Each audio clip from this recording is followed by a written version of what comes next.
And the spike in crime and gun violence leaving communities in crisis all across the city. The finishing touches, they are being made on funeral services for church custodian Edward James, who was shot and killed in the sanctuary of the church where he worked for 20 years. Brooklyn Borough President Eric Adams has a lot to say about the increase in violence and how the city is now handling it. He joins me live this morning. Borough President, thank you for coming on. Thank you, Dan. So you had some harsh words on Tuesday during a press conference right outside that church where Edward James was killed. You accuse now the city and the state of not doing enough to address the increase in crime. What are you seeing and what are you hearing on the streets? Well, combination. And think about it, Dan. If we have a terrorist attack in another country, our city would immediately deploy resources. Yet we're seeing an uptick in violence. We're seeing a 39% decrease in arrests. We're seeing gunshots just about every other day. And we're not seeing a real formidable plan deployed to deal with certain communities that are dealing with this violence upsurge. You know, there's been a lot of talk about a work slowdown. Your office, in fact, is actually hearing from residents and some police officers from the rank and file as well calling you. So now you're opening an investigation. What are you looking for here? What are you hearing? And this is not an indictment on all of our offices. Clearly, nor is an indictment on Commissioner Shea, who I think is doing a job with a difficult time, a good job with a difficult time. But when you get calls from citizens telling you that police are not responding or taking longer to respond to crimes, then I started receiving calls from police officers who knew I was a former police officer, so they felt comfortable in calling me.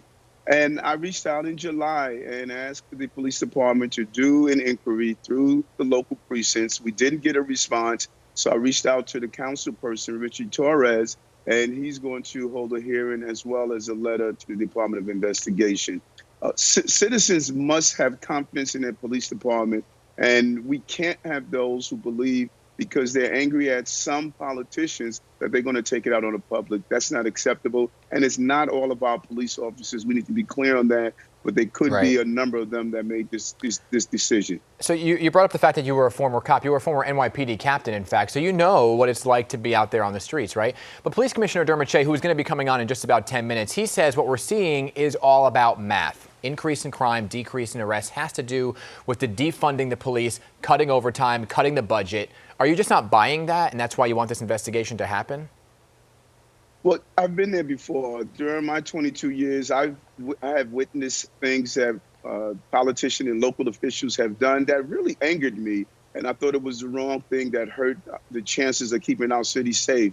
But when I put on that badge, that shield, and that uniform, regardless of what happened in politics, we had some extreme up and down moments. I knew I had to protect the public. And that's the message I want to see come from the city and the police department, that officers, no matter what you're feeling, you still have an obligation to go out there every day and protect the people of the city of New York. Nothing could get in the way of that. I want to be very clear here. Do you believe that some cops are purposely staging a work slowdown? And if so, what's the evidence that you have to support those claims?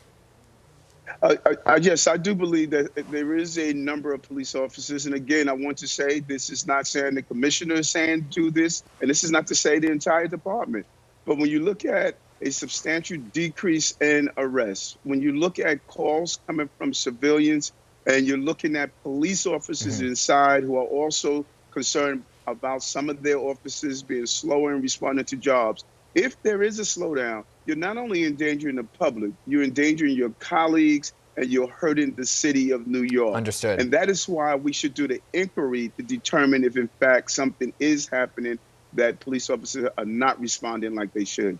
And real quick, I want to get your take on gun violence in particular, because the numbers have gone up. In fact, 177% spike in shootings from July of 2020 from July of 2019. So do you think that disbanding the NYPD's anti-crime unit, which was responsible for really getting illegal guns off the street, was that a bad move? Do you think it needs to come back?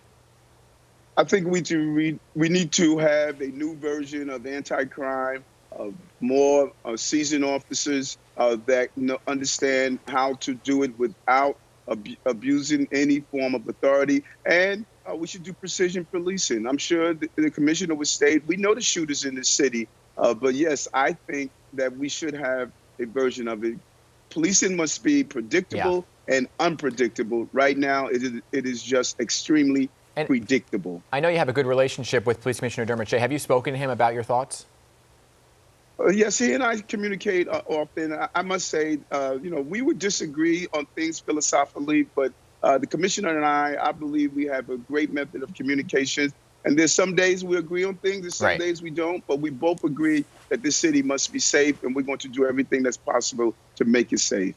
Understood. Borough President Eric Adams, thank you for coming on this morning and sharing your perspective. Thank you, Dan. Always good.